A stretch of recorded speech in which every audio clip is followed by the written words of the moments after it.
GW and online WSGW.com.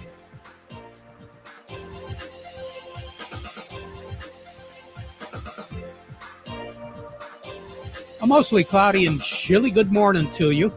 I hope your day is going well for you, wherever you might be. Terry Henne here at Radio Center, along with Jonathan Dent. John, a little bit cooler out there this morning. I actually saw some frost on the rooftops this morning. Layering up. That's the... I was prepared this morning. Yeah. We dropped down to, low 20s for an overnight low last night, and we're going to struggle to hit 30 degrees this afternoon. It's going to take later on this afternoon before we see it, and the chances are pretty good we probably won't see 30 degrees. Now, yesterday, we were in the middle 30s, and it really wasn't all that bad. We still did have some wind out there. It was chilly. Wind gusts up to 30 miles per hour, but today it's more of a northwest breeze becoming westerly as we go through the afternoon. And we're talking 5 to 10 miles per hour, and that's about it. Jonathan, what do we have on the thermometer right now? Yeah, right now we're looking at cloudy skies out at the airport, 26 degrees. Downtown Midland's at 28. I think they got a little bit more sun than what we got here, but they're under cloudy skies right now. Right now at Radio Center, we're at 25 degrees. Variable winds at 3 miles per hour. No real wind chill as well. Slight wind chill, actually, 19 degrees.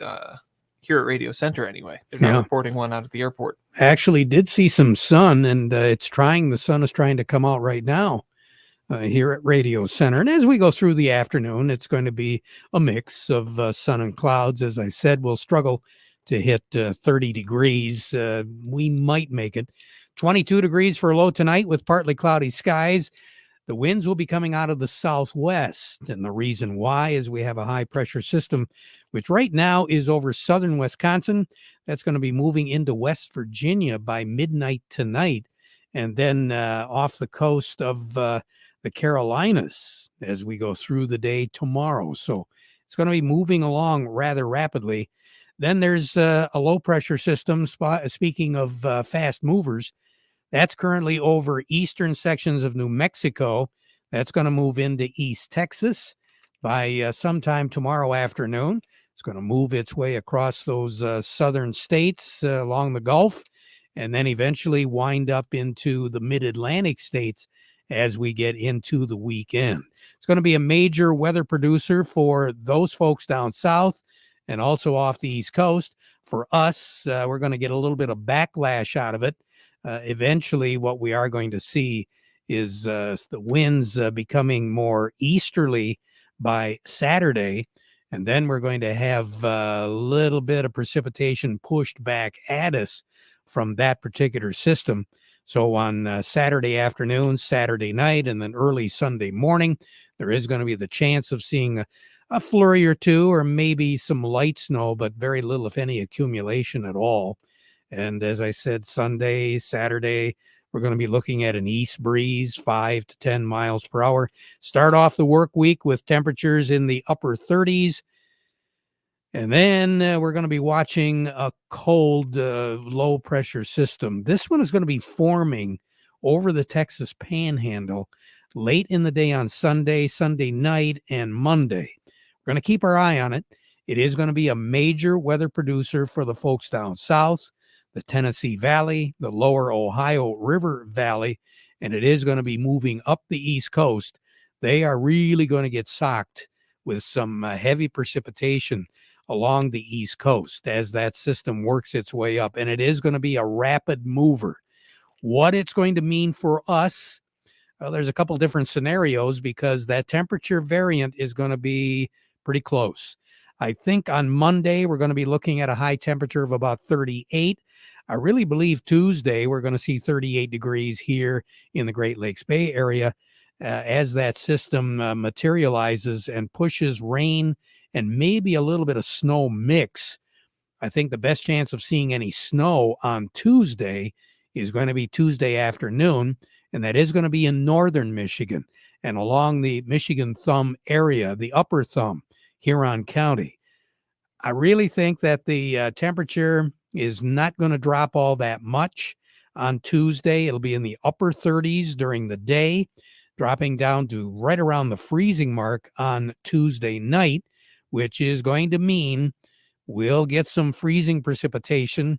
More than likely, it'll be icy, but we will see some snow, some measurable amount of snow, and all of that is going to spill over into the early morning hours on Wednesday before that system moves far enough away from us so we're not going to get any benefit from it at all.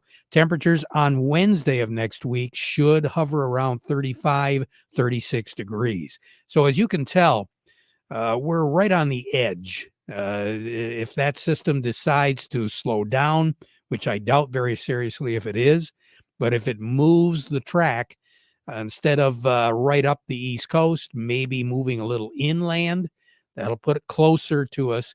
We'll get all rain. If it slows down and stays on the track, we'll get a little bit of snow. I don't think we're going to get any major snow accumulation out of it. Maybe if we get an inch, maybe 2, that's going to be it. And if there is going to be any travel issues right now in the Great Lakes Bay area, it appears as though it's going to be a rain-snow mix. And it'll be later in the day on Tuesday night, and early morning on Wednesday. So if you've got to do some traveling, kind of plan on that as of right now. You might want to give yourself a little bit more time, because I wouldn't be a bit surprised if the roads are a little slick one way or the other. But given the fact that the temperatures have been running as warm as what they have been, the chances of that moisture sticking around, freezing, whatever, isn't quite as likely as if we were running about 5 to 10 degrees cooler than what we have been. Average for this time of the year is 31 in the afternoon, 18 at night. Record high 58, set back in 1997. That was the warmest ever, January the 4th. 58 was our high, 34 was our low. The record low on this date is 15 below zero. That was set back in 1981. And that is the coldest ever, January the 4th, where our high was 9, and our low was 15 below zero. Oh, my. Talk about layering up. Yeah, right. Wow. We'd have all the snuggies we could get on. 9 for a high and 15 for a low. No danger of that anytime soon below. here in the next month or so. No. Most amount of snowfall on this date, 1952. We had 5 inches. The wettest ever, January the 4th, was in 1993. It wasn't snow. It was rain. We had 1.5 inches of rain on that January the 4th. Yeah. So don't put the umbrellas away. No. Right. More on the weather as we go through the broadcast. We touched on that long range outlook for you as well. To take us all the way through the 17th, we're looking at our temperatures slightly above normal, precipitation values to be above normal. So slightly above, 34, 35 in the afternoon, 22, 24 at night, and above average moisture. That there is snowmaking territory. Oh, yes. The temperatures are kind of what we've been seeing for the past couple days here, though. Yeah. That kind of surprises me to continue that trend Yeah. onward. Yep. More on the weather as we go through the broadcast. Standing by, Jonathan, who do we have? We'll be talking with Melinda Sweeney from the Andersons, and then head on over to Doug Klein from Oppenheimer for more on our market report. That's all ahead, but first, the weather report today has been brought to you by the folks at Nutrien Ag Solutions. Nutrien Ag Solutions has the local expertise to recommend the corn, soybean, and other seed products that are the best fit for your field. Plus, unparalleled agronomic support with products and services to unlock yield potential and improve crop performance from planting to harvest. Ask about our financing options to help you get more from every acre and lead the field. Visit your local Nutrien Ag Solutions branch or go to nutrienagsolutions.com. Say, do you want to unlock the secret to higher yields? If you're applying dry fertilizer, the key to better yield potential is Titan XC. Titan XC is a fertilizer biocatalyst that unlocks and releases the bound-up nutrients in granular fertilizer, promoting better root uptake and plant growth. Drive performance this season and beyond. Release more nutrition. Expect better results with Titan XC. For more information, visit lpi.ag/unlock or contact your Nutrien Ag Solutions crop consultant today. Farm Service brought to you today by the folks at the Michael Sarr Crop Insurance Agency. Remember, they are licensed to serve all of Michigan with both conventional and organic crop insurance. So no matter what you plan on doing in 2024, one of those plans should be to get in contact with the Michael Sarr Crop Insurance Agency, because it's being prepared. That's the name of the game. Take advantage of the good, protect yourself against the bad with the help of the Michael Sarr Crop Insurance Agency. You can get a hold of their agents on their cell for questions or emergencies, or you can call the office in Reese, 989-868-4722. We say good morning to Melinda Sweeney over at the Andersons. Melinda, how you doing? I'm good. How are you? Hey, not too bad. Did you have a good holiday? I did. I hope everyone did as well. Yeah, a lot of us did. And quite frankly, we were hoping for better prices to start off the new year, but it's been a little bit of a struggle, hasn't it? It sure has been. We have corn unchanged this morning, beans down 9, and wheat up 5. The corn really didn't do too much on the overnight. Tuesday's crush report was higher than ethanol grind than was expected. Export reports were pushed back until tomorrow this week because of the holiday on Monday, so we'll see what those bring. A lot of global shipping issues have still pressured the entire market over the Red Sea and the route over there, with a lot of the ships being attacked in the Red Sea.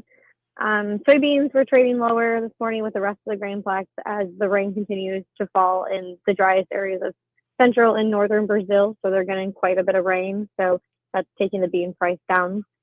And then a lot of pressure with the U.S. dollar index. That's moved slightly higher since December, and that's making U.S. wheat less competitive in the global market. Happened to see an article this morning where they were wondering if all this rain is actually going to be a detriment to those folks down south in Brazil, getting too much rain. Right. Well, time will tell there. I guess so. So on the board right now, what do you have?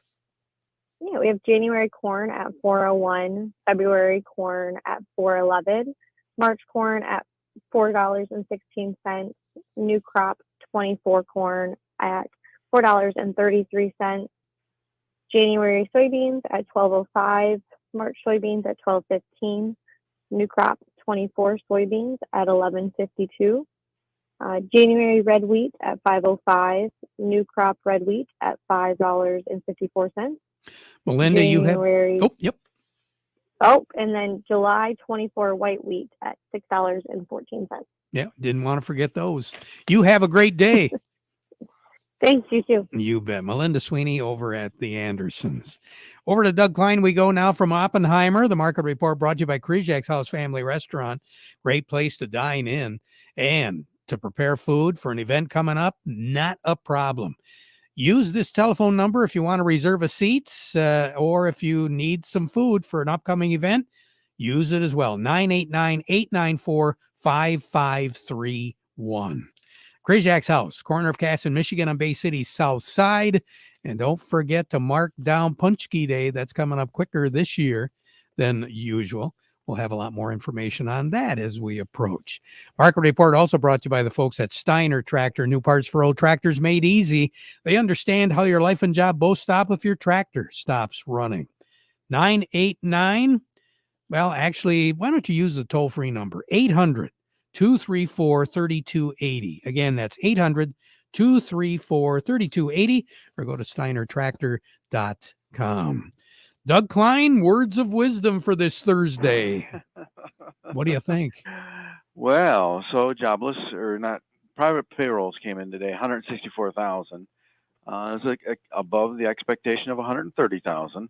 So I guess the economy is getting stronger in that point of view. Mostly leisure is where the jobs were added, so not manufacturing. So it's kind of got interest rates going up today, just a little bit. Got the 10-year close to 4 again. So whatever. I don't know if that's a thing or not, but a little bit of a bounce there. Distillate numbers came in. They are at a 2-year high. That's kind of interesting. Since January of 22, the most distillates in storage. Gasoline storage is at an April of 22 high. So there's plenty of it out there.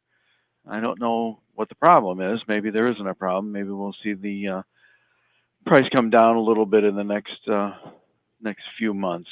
We shall see there. So that's about all I know. So here's your numbers. The March corn is 466, up 3/4 of a penny. July corn 488 3/4, up a half a penny. The March soybeans 1266 1/4, down 10 3/4. July soybeans 1281, down 10. March wheat is 603 1/2, up 3 1/4, and July wheat 623, up a penny. Crude oil is 71.12, down $1.58. Heating oil is 255.74, down 4.7 cents. Gasoline is 208.84, down 7 cents. Natural gas 251 1/2, still kind of sort of flipping the trend there, up 6.5 cents. And who knows what's coming there? Maybe it's sort of kind of a dead cat bounce, or maybe it peters out. We'll have to see that one. Over to currencies, Canadian dollar, US dollar buys $1.3360 Canadian. That's up 7 ticks. The dollar buys 144.50 yen. That's up 121 ticks. That's interesting there. The euro's at 109.57, up 36 ticks. The dollar's at 102.31, down 18 ticks. Gold is at $2,052.10, up $10.30. Silver's 23.22, up 6.5 cents. Platinum's at $962.70, down $11.70. You have a great day.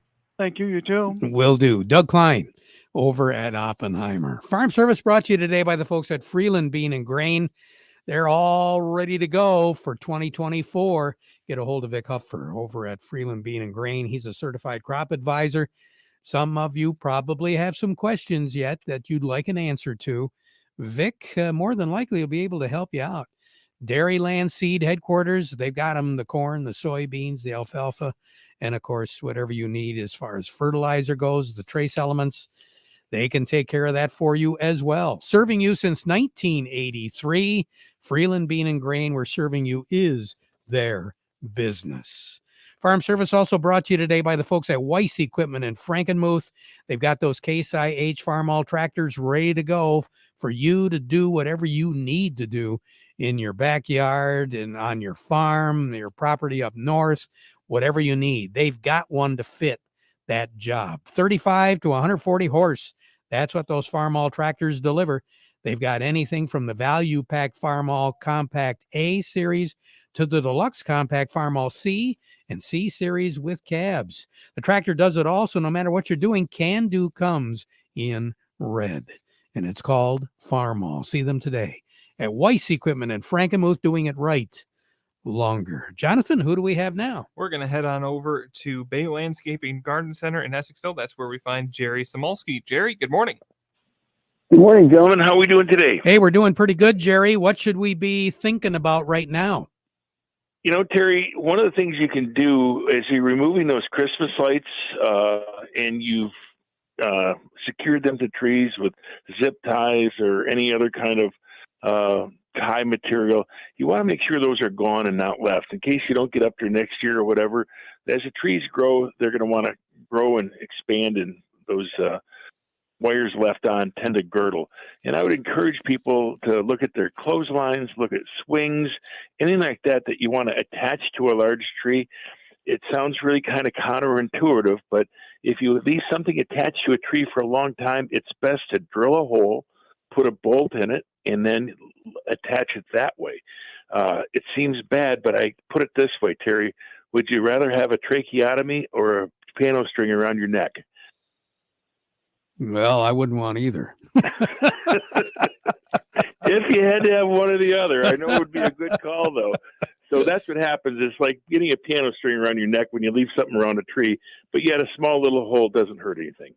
One thing too, Jerry, and I had someone ask me yesterday about the trees once things begin to square around a little bit, about applying either root feeding type stuff or injection on trees. What seems to be working the best right now that your expertise will tell us? Yeah, I don't. Again, this is kind of a little unprecedented for us. I don't know how much trees will be taking up right now. The ground is beginning to freeze, so the roots are going to start slowing down. So now you've maybe missed the window, and it might have been better in September, October, even November, December this year. But the way it is now, I'd probably wait, and I wait till May. What happens is when plants wake up in the spring, they don't care if they're sitting in a pool of fertilizer. All they're doing is spending what they've saved up in their roots first thing in the spring. And off that energy goes, and they don't need fertility right away in the spring. They need it later after that first flush of growth is gone. That'll be beneficial. But first thing, their mind is spending what they've saved in their roots to get going in the spring. Good advice. Jerry, take care. Have a great day, okay? Yes, sir, Terry. All righty. Jerry Samalski, Bay Landscaping and Garden Center in Essexville. Farm Service brought to you today by the folks at the Frankenmuth Credit Union. They can help with lines of credit, equipment loans, financing for purchasing land, credit cards, and more. Now's a great time to be talking to the experts at the Frankenmuth Credit Union. Make them your hometown financial solution. Find out more by going to frankenmuthcu.org or stopping by any of their conveniently located offices. Up next, who do we have, John? We're going to say good morning to Eric Sawatsky from Yo and Yo Accounting. Eric, how are we doing today? Doing great. Deadlines, Eric. I know there's a bunch of them out there. Yeah, for sure. We're in a new year, so lots of deadlines popping up here quickly. So just kind of wanted to give an overview.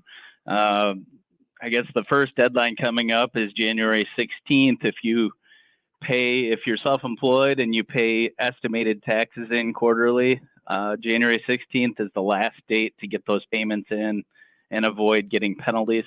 It's also a date that farmers who typically file by March 1st, if they pay estimated taxes by January 15th, they can actually wait and not file until April 15th instead of that March 1st deadline.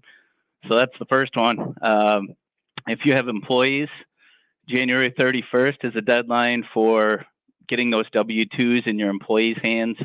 And the same for 1099s. If you have to issue 1099s for independent contracting services, and rent and things like that, all of those forms are due out to the recipient by January 31st. Then that deadline we talked about for farmers, March 1st.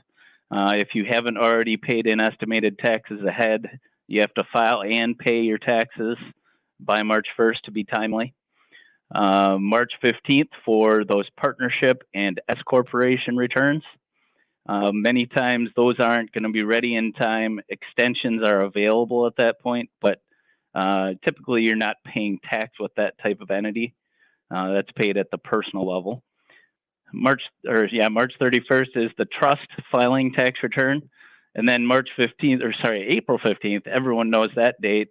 First time in a number of years where our deadline is actually on April 15th and is not getting delayed beyond that 15th date.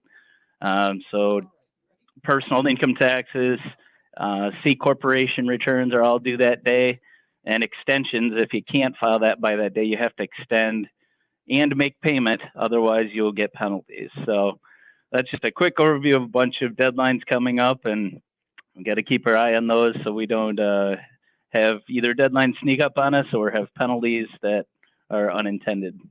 And down the road, obviously, we do want to cover a little bit on some of the changes that are going to be popping up for the tax year 24 and possibly 25, because I think there's going to be some big changes in areas.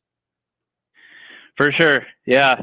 Not a ton of huge changes this year, other than in some credits that are available and things like that. But yeah, on the horizon, we're looking at major changes. Even if Congress cannot pass another thing, we have some major changes coming up. So we will talk about that going forward. Great. Eric, thank you so much. Take care. We'll talk to you again next week. Sounds great, Terry. All righty. Eric Sawatsky with Yo and Yo Accounting. Let's slide over to Craig Voorhees right now. Yes, indeed. Craig with Rummel Agency. Good morning, sir. Good morning, gentlemen. How's everybody there? Hey, we're doing great. Craig, a lot of folks are going to be doing some traveling here as we move into the first 3 months of the calendar year. And a lot of folks are going to be getting off the airplane and renting a vehicle to travel. A suggestion or two? Right, Terry. As you have alluded to, it's meeting season, but it is also travel season. And if you are going to be one of those folks renting a car in your travels, nobody likes this answer, but it's always a good idea to purchase the insurance from the rental car company.